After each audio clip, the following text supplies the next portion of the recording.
Assalamualaikum warahmatullahi wabarakatuh. Sahabat TIJ dimanapun kalian berada, semoga kita semua selalu dalam lindungan Allah Subhanahu wa Ta'ala.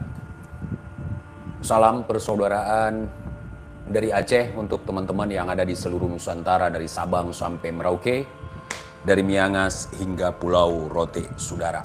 Kalian serang rame-rame Gus Fuad, ya kan? Seandainya TIJ mengeluarkan statement seperti Gus Fuad untuk guru tua yang bukan monyet itu, apakah kalian berani seperti itu? Gue nggak yakin kalian berani. Nggak yakin. Gue. Karena Gus Fuad seorang yang lemah, seorang yang sabar. Ya kan? Kalian berani seperti itu. Nah, tapi kalau gue bilang seperti itu, apakah kalian berani? Dan gue bisa. Misalnya gue nih ditangkap karena melakukan penghinaan. Aku punya bukti. Ini saya melakukan ini sebagai bentuk balas dendam ketika mereka menghina datuk saya, ketika menghina leluhur saya, ketika menghina pahlawan yang sudah jadi pahlawan nasional, bukan baru diusulkan. Sudah jadi. Dan nggak ada ricuh, nggak ada keributan, nggak ada demo. Cuman untuk mengajukan datuk sebagai pahlawan nasional. Nggak perlu demo, nggak perlu bawa-bawa fotonya kemana-mana. Biasa aja kita. Makanya aku bilang sesuatu yang bukan hak milik dia, kalau dipaksakan ya ricuh. Penolakan di mana-mana. Ya kan? Aventador 007 atau Habib Muhammad Asgaf mengatakan kepada saya bahwa Teguh Umar itu seorang pengkhianat. Pengkhianat itu lebih sakit daripada monyet. Seorang pahlawan yang diakui sebagai pahlawan nasional, yang diakui sebagai pahlawan di Aceh, yang diakui sebagai ahli strategi di Aceh, yang diakui sebagai seorang pemberani di Aceh, yang diburu mati-matian oleh Belanda hingga beliau tertembak. Yang kampungnya dibakar dikatakan sebagai pengkhianat. Itu nama beliau sudah diabadikan oleh negara sebagai pahlawan nasional. Apakah saya marah? Tidak. Apa yang saya harus lakukan ketika dibilang begitu? Saya harus kasih paham. Saya harus kasih pengertian. Itu yang disebut dengan kedewasaan. Itu yang disebut dengan kebijaksanaan. Ada permusyawaratannya. Nah, supaya mencapai keadilan, saudara. Jadi nggak semata-mata kepung dia, persekusi dia, penjara dia. Oh, tidak bagi saya. Orang-orang yang telah menghina saya, menghina leluhur saya, menghina keluarga saya, bahkan mereka menghina Nabi saya, apakah saya marah? Kalaupun mereka menghina Nabi kita, kita harus bantah. Orang yang mengolok-ngolokkan, suka mengolok-ngolokkan, diolok-olokkan kok marah? Habib Idrus bin Salim Al-Jufri, yang bukan monyet itu. Bukan monyet, saudara. Kalau bukan monyet, ya kalau ada orang bilang monyet ya kita senyum-senyum aja, ya bukan monyet. Justru kalau kita marah, kita seperti orang yang ragu. Dia monyet atau bukan ya? Ngamuk kita yuk, ngamuk kita semua yuk. Dibilang monyet gitu. Kemudian ketika kita mengatakan Al-Khairat sebagai lembaga ilmu, contoh alumni Al-Khairat siapa? Bahar. Contoh alumni Al-Khairat Bahar. Biar kalian tahu. Bahar bin Ali bin Smith. يعني في ذنبه من المؤمنين يخرج. Baca kitab Arab kebalik, alumni Al-Khairat. Seharusnya kalian yang protes dia, seharusnya kalian yang mengajari dia. Masa alumni Al-Khairat bikin malu Al-Khairat dengan membaca kitab kebalik, dengan mengatakan fatwa-fatwa yang bertentangan dengan fikih. Seorang menantu, seorang laki-laki menikahi anak, kemudian cerai dengan anaknya, boleh menikah dengan mertuanya. Itu didikan Al-Khairat. Ngeri ya. Lain dari yang lain memang. Lain. Kalau seorang laki-laki menikahi anak perempuan dari seorang janda, kemudian dia bercerai, sampai kapanpun dia tidak boleh menikahi ibu si perempuan. Mahram forever itu namanya. Mahram selamanya. Ya. Iya, satu lagi fatwa yang paling aneh. Apakah itu didikan al-khairat? Ada satu lagi. Sebenarnya ada 3 dan ada banyak sekali sebenarnya yang gua tangkap dari ceramah-ceramah ataupun ngamen-ngamen si Bahar itu. Kontes burung. Yang uang hadiahnya dari biaya pendaftaran. Setiap yang mau daftar, uang itu diambil sebagai hadiah. Itu boleh, kata si Bahar. Itu judi. Mungkin beda ya ajaran al-khairat. Beda ya. Beda ajaran al-khairat dengan ajaran kami di sini. Kami di sini itu dikatakan judi sesuai dengan fikih. Kemudian ada yang aneh lagi, satu lagi. Seorang perempuan boleh lebih daripada 2 laki-laki atau 4 waktu itu, contoh umpama. Misal andai kata yang si Bahar bahas. Seorang perempuan, anak tersebut bisa dinisbatkan nasabnya kepada orang lain selain yang 4 ini. Sedangkan yang 4 ini, kalaupun dia hasil tes DNA-nya sesuai dengan salah satu dari 4 ini, sama DNA-nya, nggak boleh dinisbatkan nasab kepada dirinya. Apalagi orang lain. Teman misalnya diusulkan, supaya dia nggak harus tanggung jawab gitu. Diusulkan teman satu, dia tanggung jawab sebagai bapak si anak ini. Nggak boleh. Lebih-lebih anak perempuan itu harus kepada ibunya nasabnya. Karena kenapa? Di luar nikah, saudara. Itu yang ngomong alumni al-khairat. Yang ngomong alumni al-khairat. Nah, dari situ gue bilang dia bukan ulama, dia bukan abuya. Mengobok-obok yang halal menjadi haram, yang halal diharamkan, yang haram dihalalkan. Apakah itu sesuai dengan kurikulum yang ada di al-khairat? Dulu dia teriak ke kita, yang halal kau haramkan, yang haram kau halalkan. Kurang ajar, biadab. Itu orangnya. Itu alumni al-khairat. Apakah perjuangan yang seperti itu yang disebut sebagai pejuang? Berjuang menghancurkan syariat Islam, berjuang menghancurkan fikih Islam, berjuang menghancurkan ajaran daripada ulama. Pejuang itu, pejuang dajjal itu. Belum lagi yang nyata nih, yang nyata. Ku bilang si Bahar nggak bisa baca kitab. Oh, dia itu keluaran alumni pondok al-khairat katanya. Nggak bisa baca kitab dia. Coba tes, kalian nggak bisa baca kitab dia, cuman gaya doang. Fitnah NTTJ, itu ulama, itu abuya, itu cucu nabi katanya. Sekarang semua mata bisa melihat. Tidak ada istilah sabukul lisan, membaca kitab dari kiri ke kanan. Tidak ada. Kalau kasrohnya kebalik misalnya. Ya. Nah, itu maklum. Itu betul. Ini yang disalahkan ulama. Ulama-ulama banyak juga yang salah. Para imam juga banyak yang salah sabukul lisan seperti dia. Kita tanya nanti siapa imamnya nggak tahu. Ya jawabannya pasti imam bocol, imam bocil, imam bencong, imam bongsor, imam cebol. Selalu ulama disalahkan. Bahkan disalahkan kitabnya salah cetak. Si Rizik pura-pura ngamuk, pura-pura marah sampai ingin berperang ya. Kalau tanggapan TJ gimana gitu? TJ biasa aja. Yang bilang orang bersorban kera bersorban, itu bukan kita. Justru bahasa-bahasa kebun binatang itu dari mereka. Yang ngapain kita risaukan? Jadi mereka adalah orang-orang yang sudah tua tapi belum dewasa.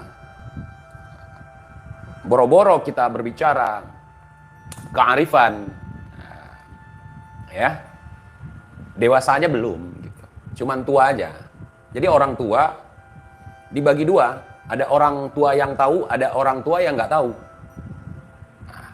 Jadi orang tua yang nggak tahu ini, ketika dia tidak dihormati, ketika dia tidak disanjung-sanjung, dia akan tersinggung gitu.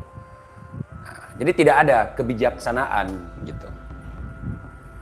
Dan akhirnya heboh. Hal kecil jadi heboh gitu.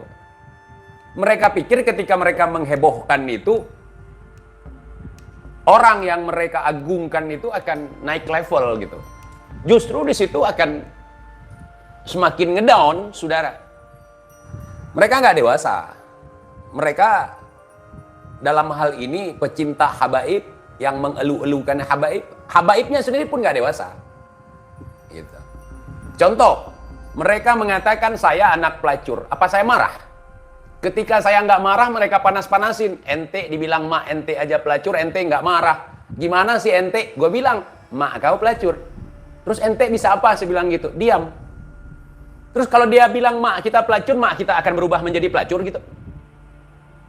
Hah? Terus kita akan ngamuk-ngamuk, nyari orang sampai mengeluarkan tenaga gitu. Iya ya sudah, guru tua bukan monyet. Ketika kalian ngamuk-ngamuk, ya guru tua dibilang monyet. Dalam hal ini Gus Fuad Pleret. Semakin lucu. Seolah-olah kalian ragu bahwa orang yang kalian agung-agungkan itu monyet, bukan ya? Bukan monyet, kita harus marah gitu.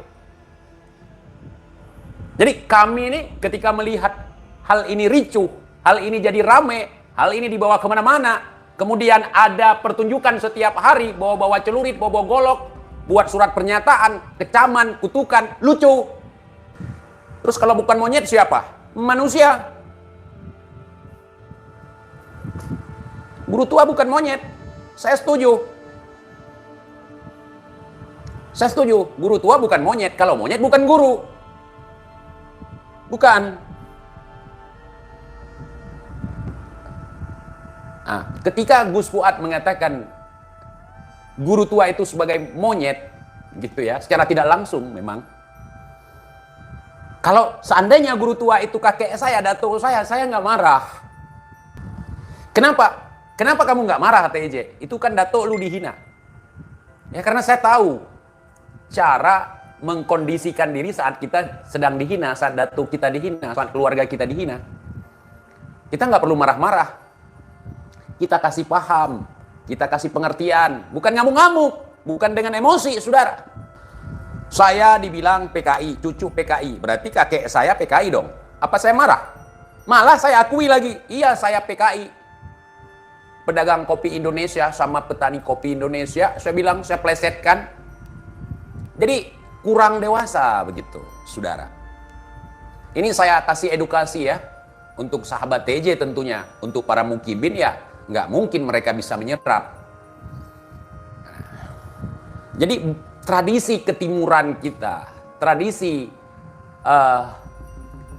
bijaksana, tradisi musyawarah itu seakan-akan udah nggak ada di Nusantara, saudara.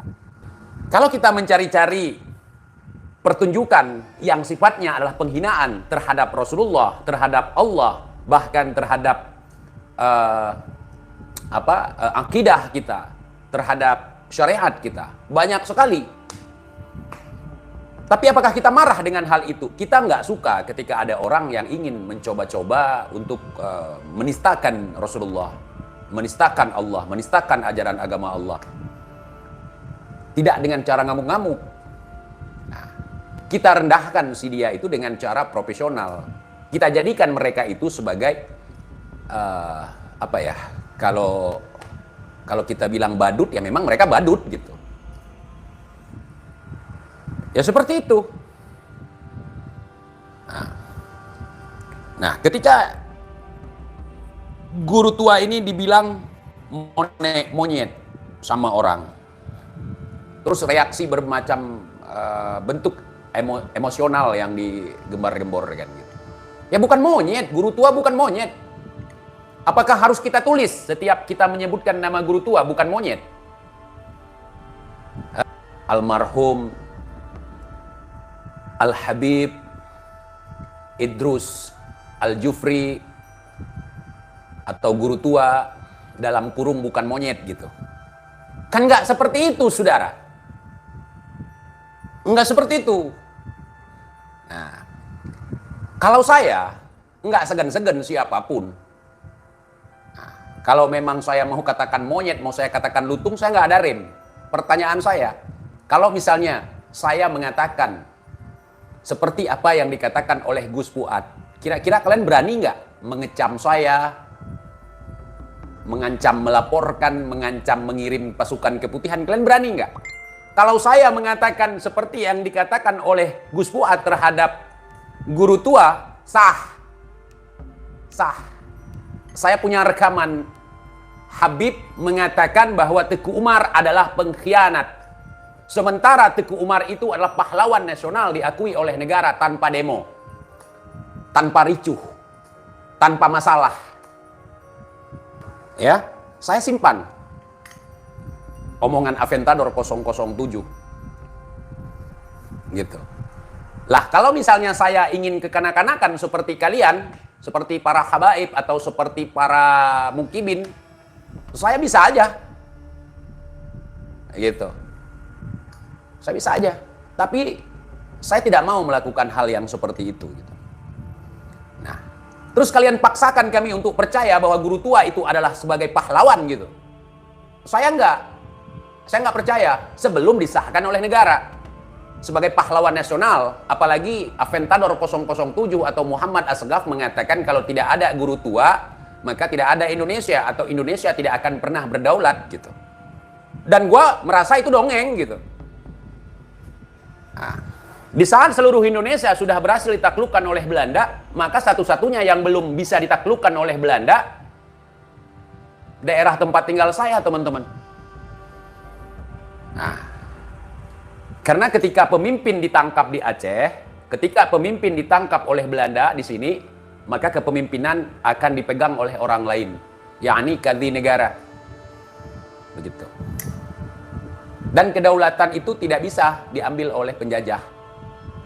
Nah, makanya kita ribut sampai sekarang, sampai 2005 kemarin gitu, sampai perang kan. Nah, saya justru ingin ada banyak habaib diusulkan sebagai pahlawan nasional, walaupun ketika diusulkan sering terpental, ditolak. Itu bukan kriminalisasi yang dilakukan oleh pemerintah, saudara. Bukan. Walaupun sering terjadi pembantaian, kemudian peleburan seperti Aceh leburkan menjadi Sumatera Utara gitu. Tapi ya seperti itu. Saya ingin Habib ada yang jadi pahlawan, apalagi ada yang syahid sejarahnya, tapi bukan rekayasa, sejarah beneran gitu. Sejarah beneran gitu.